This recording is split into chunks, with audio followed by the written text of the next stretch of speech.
Welcome to my channel. I hope you're doing well today. Alright, I've got a confession to make. And it's not something small. It's a serious, slightly ridiculous, and honestly kind of sad admission.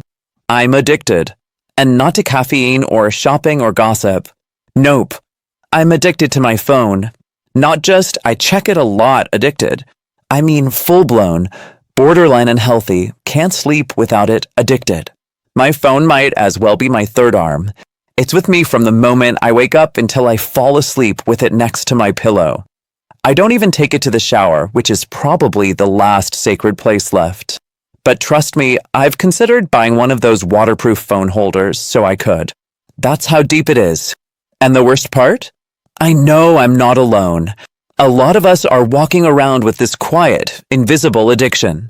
You can't smell it, touch it, or see it at first glance, but it's there and it's powerful. Even when I'm working, I feel my phone in my pocket. I'm not allowed to touch it while working, of course, but I still keep reaching over just to check that it's there. Like some weird emotional support device. If I accidentally put it in the left pocket instead of the right, I panic. My heart skips a beat. I think I've lost it. That moment of where's my phone feels like I've misplaced a part of my soul. And let's be real, half the time there's nothing even important on it. But those thousands of photos I never delete? Pure gold. Especially the blurry ones. I keep them all. Why? I don't even know.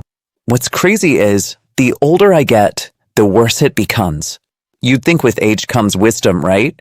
That I'd learn to step back and find balance. Nope. The addiction just evolves with me. But here's something I've realized. It's not just about the phone. It's about what the phone fills. For many of us, it's the loneliness. That quiet emptiness. The missing connection. The need for comfort. When you don't have someone to talk to, the phone becomes the someone. You scroll, you message, you watch videos, hoping something fills the silence. And the internet? Oh, it's amazing. I can go from not knowing anything about the French Revolution to feeling like a history professor in 4 minutes. The amount of information we have in our hands is insane, and I love it. But also, it's scary, because it steals our presence. It distracts us from the people right in front of us. I see it all the time, couples at restaurants, friends at cafes, families on outings. They're together but separate. Everyone looking down at their screens instead of at each other. And it's not just adults. I've seen moms hand their toddlers a tablet in the stroller just to keep them quiet. The kids are hooked before they can even speak. And what are the parents doing? Also staring at their phones. And then we wonder why our kids are addicted too. They're just following our lead. We keep saying kids these days, but really it's us. We're the ones who set the tone. If we can't put the phone down, how can they? I started something I call the phone diet, like a food diet, but for screen time.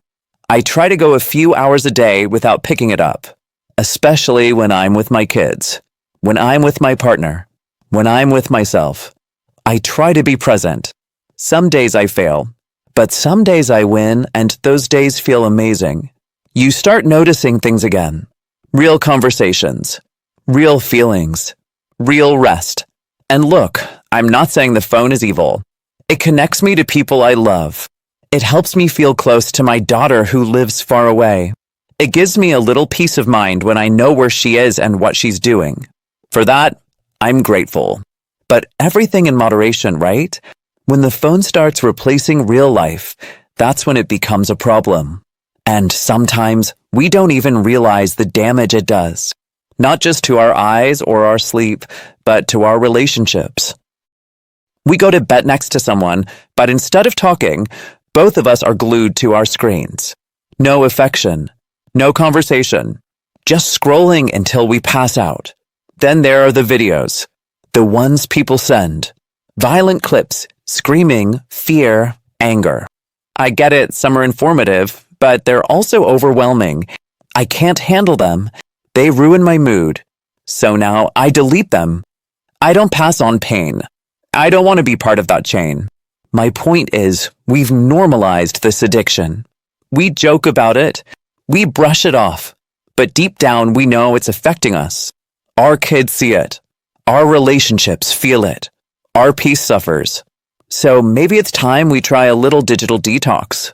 A phone diet. Even just an hour a day. Talk to someone. Go for a walk. Read a book. Hug your kid. Be in the moment. And if you do try it, tell me how it goes. Leave a comment below. And don't forget to subscribe, of course. Just maybe after your detox hour is up. Take care of yourselves. And remember, the best connection isn't always online.